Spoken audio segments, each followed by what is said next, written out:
Toroid. Toroid is a hollow circular ring on which a large number of turns of a wire are closely wound. Or you may say, if a solenoid is bent in circular shape. We have taken this as the long solenoid, and if this solenoid is bent into a circular loop, circular shape, see here. Now this is the toroid, this circle, right? This is called toroid. You can say endless solenoid. A toroid can be viewed as a solenoid which has been bent into a circular shape to close on itself.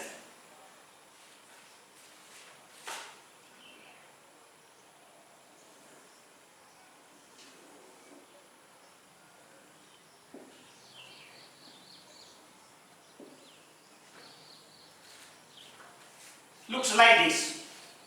This is toroid.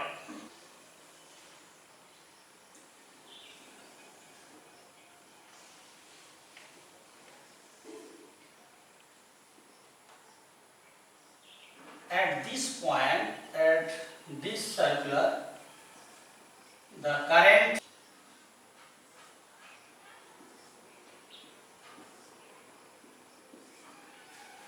like this. See here, this is one loop. At this point, current is coming out of the plate, and at this point, going inside. Similarly, this is another loop, this is another loop, this is another loop, another. And these loops are very closely spaced. This is toroid, right? Toroid is a hollow circular ring on which a large number of turns of a wire are closely wound. It can be viewed as a solenoid which has been bent into a circular shape.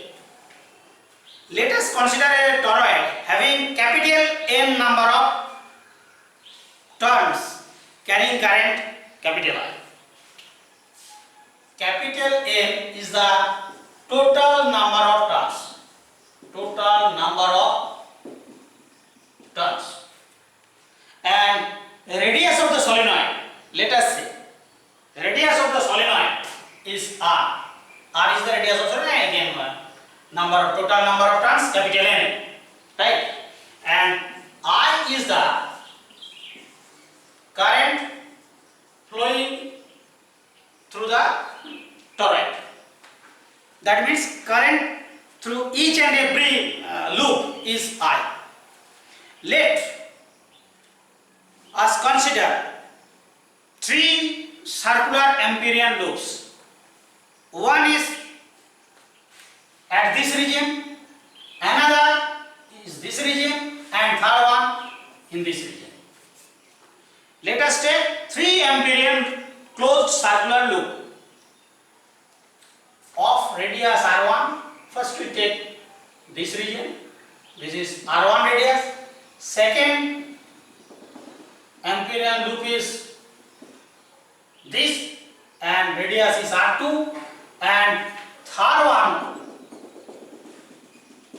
we take, it is also a circular loop and of radius R3.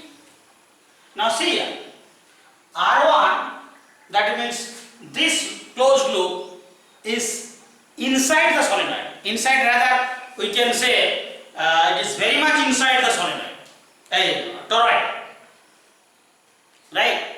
Let the magnetic field along loop 1, let the magnetic field along loop 1 be B1 in magnitude.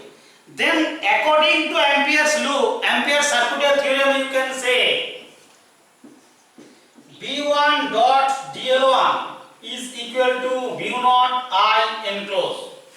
Now B1 closed integration B1 dot dl is equal to 0 because there is no current inside this loop. Therefore, we can say V1 is equal to 0. Right? Now again, lastly we take the third Amperian loop. This is loop 1, this is loop 3. Let us say magnetic field at any point in the open surface, open space, outside the conductor, outside the toroid, let the magnetic field along this loop is B3. Then again, using Ampere's circuital theorem, we can say V dot dl is equal to mu naught I enclosed. I enclosed is the total current enclosing this circular loop, and that is plus Ni minus Ni, because inside this loop, this current also, this current also. If this current, that is current flowing out of the board, is taken as positive, then current flowing into the board will be negative. Therefore, from here we can write Ni minus Ni, that is 0. Therefore, V3 is also 0. Thus, for any point inside the empty space surrounding by the toroid and outside the toroid, magnetic field B is 0. Thus, for any point inside the empty space,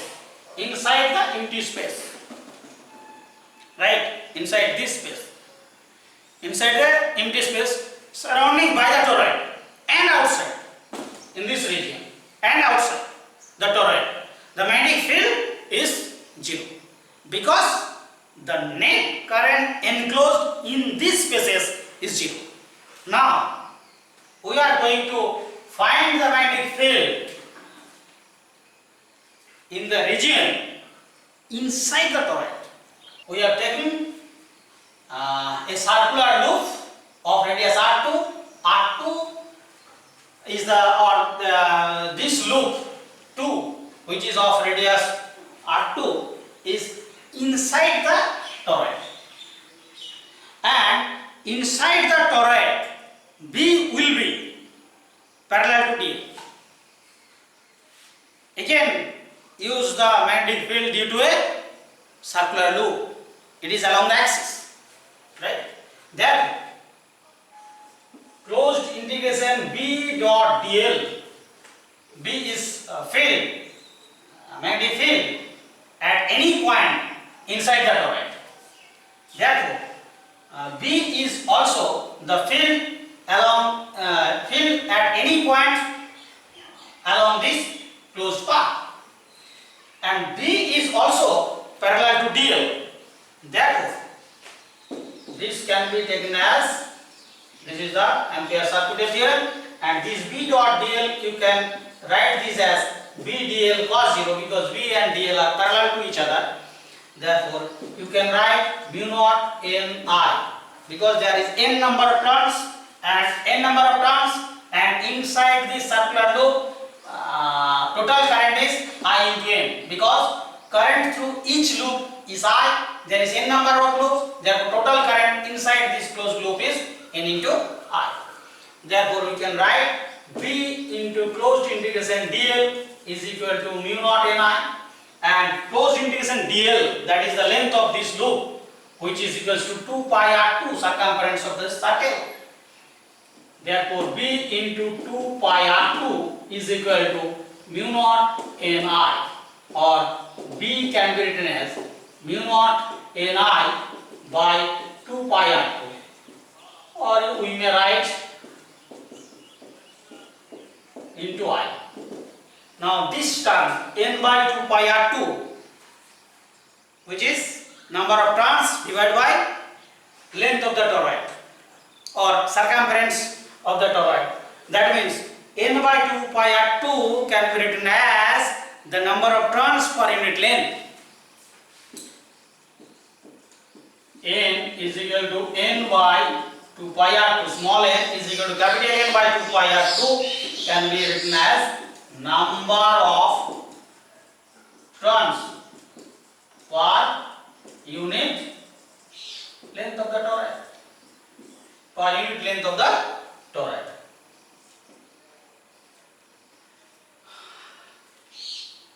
Now these are the three applications of Ampere circuital theorem. Applying Ampere circuital theorem, we can calculate the magnetic field due to an infinitely straight long current carrying conductor at different points, inside the conductor, outside the conductor, at the surface of the conductor.